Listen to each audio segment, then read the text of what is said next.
When it comes to free speech, we are living in a repressive society. And quite frankly, the only people who deny this, or what are you talking about, are the people who are not being repressed. Now, there's a line I just saw from Camus.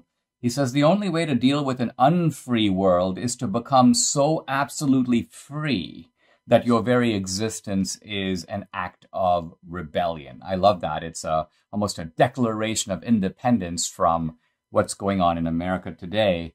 And this is an issue. I brought Debbie on because this is an issue that we deal with. I mean, we deal with this issue daily. Yeah, and it's become a little bit of almost daily sort of intellectual combat. But tell as a producer, you know, as someone who sort of, you read all the guidelines on Facebook, you read the guidelines on YouTube. So talk a little bit about what you deal with as you go through this stuff. Well, you know, the problem with, as I always tell you, with the YouTube censorship in particular, because that's the one that we seem to have the most issues with, is that it's a one-sided community standard for YouTube. Typically, only conservatives are the ones going against the guidelines because they create the guidelines so that is the case.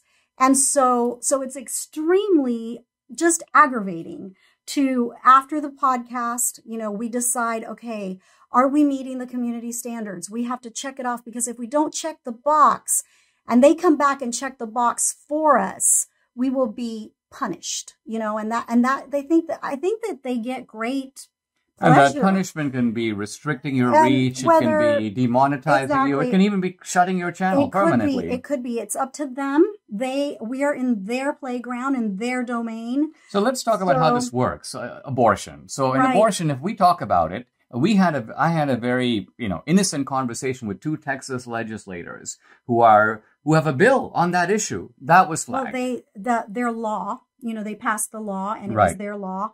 And there was nothing, and I mean nothing in that video that would have warranted that kind of scrutiny, because they weren't showing anything. We weren't talking about anything graphic. The mere mention of that act is what got it. So the point is that YouTube pretends like we're trying to prevent graphic imagery that will disturb people. But A, we did nothing graphic, and B, they don't mind the other side talking about abortion, even though abortion remains as graphic as it is. Well, and that's just it. It is graphic, and it is horrific, and it is murder. But only when we talk about it is it limited or taken out or whatever. So it's extremely one-sided, and it's just it's the you know, when leftists complain that we're like, oh yeah, well, how come, Dinesh, you have 1.2 million followers? How come you say you're being censored? Well, you know, that's actually not the case. The case is that even though you have those followers, you're not allowed to say what's on your mind if it doesn't meet their community standards. And a lot of my segments don't reach all those followers. In other words, they block them from getting to our own side. Even though people have signed up, people put on notifications, they don't always get those notifications. So what you have is all this is being done in the name of misinformation. But it is, as you say, it's an ideological strike. There are certain things they don't want you to talk about. And as you know, that list of topics has expanded. The latest addition to it, climate change. Right. Well, come on. I have to check the box if we talk about that. No. I mean, it's ridiculous. It's absolutely ridiculous. Now, it is ridiculous, but but we're doing something about it. We're doing something about it. Well, I want to say a word about what Trump's doing about it, because I realized from his latest statement that his new platform, Truth Social, isn't just going to be a kind of Twitter. It's he's looking at an on-demand video streaming service. He's looking at a kind of comprehensive platform that is video-oriented. So it's a little bit of Twitter meets Facebook meets YouTube, kind of all in one. Very exciting. Great, I mean, I'm also excited. I'm now this is my first week on this, on locals. Yeah. Now, we should emphasize that, I mean, the beauty about locals is that if it's legal, you can discuss it. Yeah. And so I have my own channel on locals. And I can go nuts. Dinesh.locals.com. Dinesh.locals.com. And sometimes what happens is it's not just for like censored content. I mean, when I talked with Ian Hutchinson from MIT we were covering apologetics, but I wanted to go into the issue of miracles and specifically into what the philosopher Hume says about miracles, why Hume says miracles are not possible, and why Hume is sort of refuted by his own book. But I didn't get into it and have time for it. And so what do? I at the end of the podcast, I just go home and then I just say, look, you know what? Here's a postscript, and I'm going to talk about it. So it's an interesting mixture of humor, sort of banned and censored. I won't say X-rated. Well, yesterday it was about to be, because I was filming Dinesh while he was playing chess. He loves to do online chess. And I thought, oh, this would be a really cute, behind the scenes kind of private video.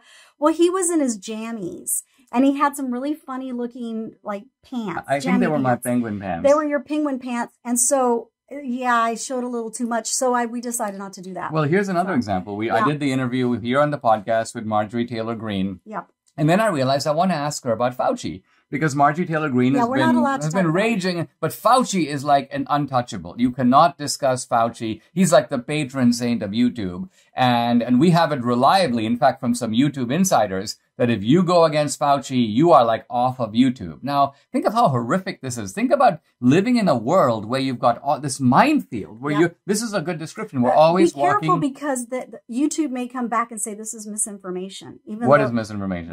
That they love Fauci. You know what I mean? Are you kidding? Well, I know, but they can say whatever they want, and they do. But anyway, so let's move on. As producer, we only have 7 minutes for this segment, and so... As producer, Debbie's always giving me the time signals. Yeah. And but anyway, let me finish my point about Fauci. So what I did was I did a separate segment with Marjorie Taylor Greene, basically on Fauci. Yeah. And that's on Locals, and only on Locals. So check it out, dinesh.locals.com. The broader point here is we're building alternative platforms. We're making sure that we can follow this Camus principle. We can say what we want to say. We just have to say it in a place that is not polluted by censorship, as most of these mainstream platforms sadly are.